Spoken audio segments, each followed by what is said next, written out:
বিসমিল্লাহির রহমানির রহিম। জেলা প্রশাসক সম্মেলনের সমাপনী অনুষ্ঠানের সম্মানিত সভাপতি, সদস্য মন্ত্রী পরিষদ, উপদেষ্টা পরিষদের সদস্যবৃন্দ, উপস্থিত সচিবগণ, উপস্থিত সেনাবাহিনী প্রধান, নৌবাহিনী প্রধান, বিমান বাহিনী প্রধান সহ পুলিশ বাহিনী প্রধান, আজকের এই অনুষ্ঠানে উপস্থিত বিভাগীয় কমিশনার এবং জেলা প্রশাসকবৃন্দ, বাংলাদেশ অ্যাডমিনিস্ট্রেটিভ সিভিল সার্ভিস অ্যাসোসিয়েশনের সদস্যবৃন্দ এবং ভদ্র মহিলা মহোদয়গণ, আসসালামু আলাইকুম। বিভাগীয় কমিশনার এবং জেলা প্রশাসকদের 4 দিনের সম্মেলনের সমাপনী অনুষ্ঠান শেষে আপনারা প্রায় প্রত্যেকেই আগামীকাল হয়তো যে যার কর্মস্থলে ফিরে যাবেন এবং যথারীতি কাজ শুরু করবেন। আপনারা এই 4 দিনের সম্মেলনে আপনারা একদিকে প্রশাসনিক বিষয়গুলো সম্পর্কে হালনাগাদ তথ্য পেয়েছেন, অপরদিকে বর্তমান সরকারের লক্ষ্য, উদ্দেশ্য এবং কর্মসূচিগুলো সম্পর্কে হাতে কলমে অবগত হয়েছেন। সম্মানিত জেলা প্রশাসক এবং কমিশনার বৃন্দ, আমি কথাটি আগেও বলেছিলাম, সেদিনকার অনুষ্ঠানে কম বেশি বলেছিলাম, দেশ এবং জনগণের কল্যাণে আমরা দলীয়ভাবে যে সকল ইশতেহার প্রণয়ন করেছিলাম সেই ইশতেহারের পক্ষে দেশের জনগণ সমর্থন জানিয়েছেন। সুতরাং এটি এখন আর বিএনপির দলীয় ইশতেহার নয়, বরং এটি এখন দেশের জনগণের ইশতেহার। এটি এখন জনগণের জন্য সরকারের ইশতেহার। সুতরাং এখন ইশতেহার বাস্তবায়নের পালা। জনগণের কাছে দেওয়া আমাদের অঙ্গীকারগুলো এই মুহূর্তে আপনাদের সামনে আমি পুনরায় বিস্তারিতভাবে তুলে ধরতে চাই না, তবে শুধু এতটুকু বলবো, জনস্বার্থে নেওয়া সরকারের কাজগুলো বাস্তবায়নের প্রধান দায়িত্ব জনপ্রশাসনের উপরে বর্তায় এবং তাই সরকারের কর্মসূচি বাস্তবায়নের জন্য প্রশাসনের সাফল্য শেষ পর্যন্ত সরকারের সাফল্য হয়ে দাঁড়ায়। এ কারণেই আমি বলি, জনপ্রশাসনের কর্মকর্তাগণ, বিশেষ করে বিভাগীয় কমিশনার এবং জেলা প্রশাসকগণ হচ্ছেন মাঠ পর্যায়ে সরকারের প্রশাসনিক অ্যাম্বাসাডর।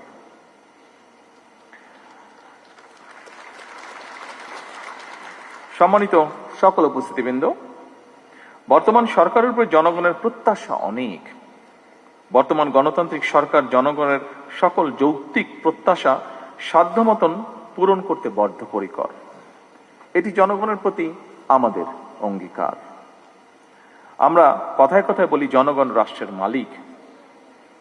জনগণ যদি সত্যিই রাষ্ট্রের মালিক হয়, তাহলে এই মালিক অর্থাৎ সেবা গ্রহীতা যারা, তারা যখন অফিস আদালতে তাদের সমস্যা নিয়ে যান, তারা যেন আপনাদের সেবায় কিছুটা হলেও রাষ্ট্রের মালিকানা অনুভব করতে পারেন, সেটি নিশ্চিত করা কিন্তু আপনাদের দায়িত্বের একটি অংশ বলে আমি মনে করি।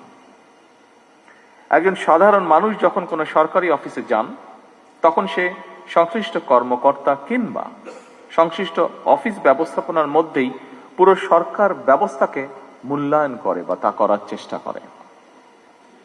ধরা যাক, একজন সাধারণ নাগরিক কিংবা একজন দিন মজুর, তিনি যখন জন্ম নিবন্ধন সনদ সংশোধন করার জন্য আপনাদের অফিসে যান, তিনি হয়তো জানেনই না কোন টেবিলে যেতে হবে, কোন কর্মকর্তাকে কিভাবে অ্যাপ্রোচ করতে হবে। এমন পরিস্থিতিতে সেবাগ্রহীতা যদি সংশ্লিষ্ট কর্মকর্তার আন্তরিক ব্যবহার পান, তাহলে এটি রাষ্ট্র এবং সরকারের প্রতি জনগণের আস্থা এবং বিশ্বাসকেই বৃদ্ধি করে। আর যদি হয়রানির শিকার হন, তাহলে তিনি শুধু একটি সেবা থেকে বঞ্চিত হন না, বরং একই সাথে রাষ্ট্র এবং সরকারের প্রতি তার শ্রদ্ধা এবং বিশ্বাস নষ্ট হয়।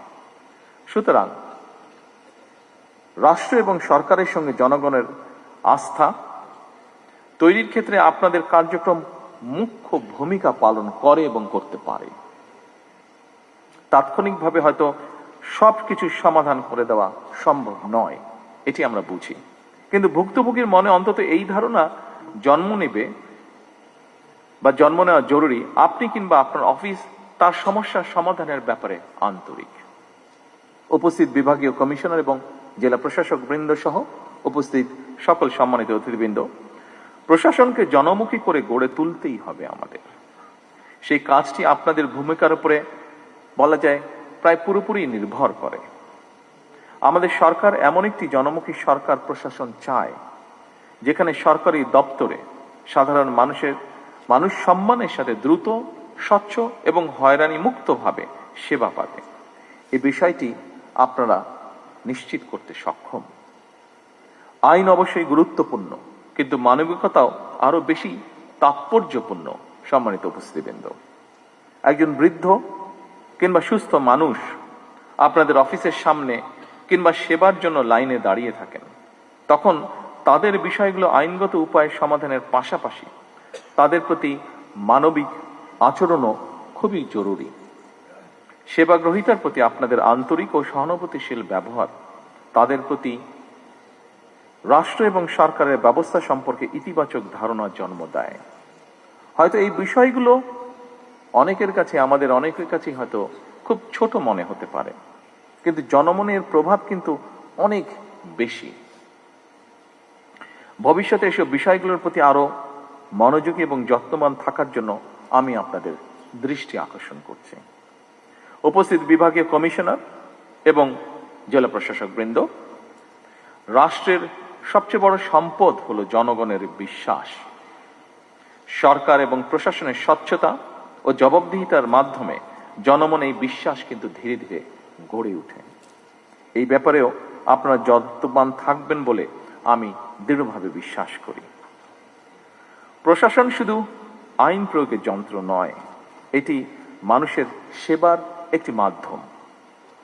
আমি একটি বিষয়ে গভীরভাবে বিশ্বাস করি, আমাদের সমস্যা অসংখ্য, তবে সম্ভাবনাও কিন্তু কম নয়। আমাদের দেশের ডেমোগ্রাফিক ডিভিডেন্ড যেটি আছে, এর সুযোগ নিয়ে আমরা যদি তরুণ এবং কর্মক্ষম জনগোষ্ঠীকে দক্ষ জনশক্তিতে রূপান্তরিত করতে পারি, তাহলে এই জনসংখ্যাই কিন্তু হবে আমাদের জনসম্পদ। এবং বিশ্বাস রাখুন, এরাই কিন্তু বদলে দিতে পারবে আমাদের এই প্রিয় বাংলাদেশকে।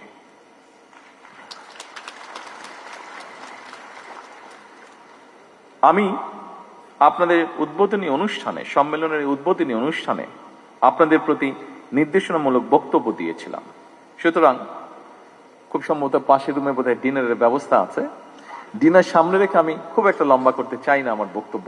আগেও বেশ কিছু বক্তব্য আমরা শুনেছি। তবে আজকের এই সুন্দর অনুষ্ঠানে আমি একটি সুযোগ হারাতে চাই না, সে কারণে আমি একটি কথা বলতে চাই। যথাসম্ভব মানুষের উপকার করার মানসিকতা নিয়ে আমরা সামনে এগোই। রাষ্ট্র এবং সমাজের ধর্মীয় সামাজিক মূল্যবোধগুলোকে জাগিয়ে রাখতে আমাদেরকে সম্ভাব্য সকল উপায় বের করা প্রয়োজন। আমাদেরকে পারিবারিক মূল্যবোধে উজ্জীবিত হতে হবে। আমরা যদি সবাই একটা ছোট্ট বিষয় মনে রাখি, একটি ছোট্ট কথা মনে রাখি, সেটি হলো একটি রাষ্ট্রের খুবই ক্ষুদ্র ইউনিট একটি পরিবার। একইভাবে অনেকগুলো লক্ষ কোটি পরিবারের সম্মেলনই হলো আমাদের এই রাষ্ট্র। সুতরাং পরিবারগুলো ধর্মীয় সামাজিক মূল্যবোধে উজ্জীবিত থাকলে রাষ্ট্রীয় মূল্যবোধও সুসংহত হয়। সম্মানিত জেলা প্রশাসক, কমিশনার বৃন্দ, সম্মানিত সকল প্রশাসনিক কর্মকর্তা বৃন্দ, দেশ এবং জনগণের কল্যাণে আপনারা নির্ভয় নিরপেক্ষভাবে কাজ করুন। সরকার আপনাদের যে কোনো আইনগত এবং মানবিক উদ্যোগে সক্রিয় সহায়তা দেবে ইনশাআল্লাহ।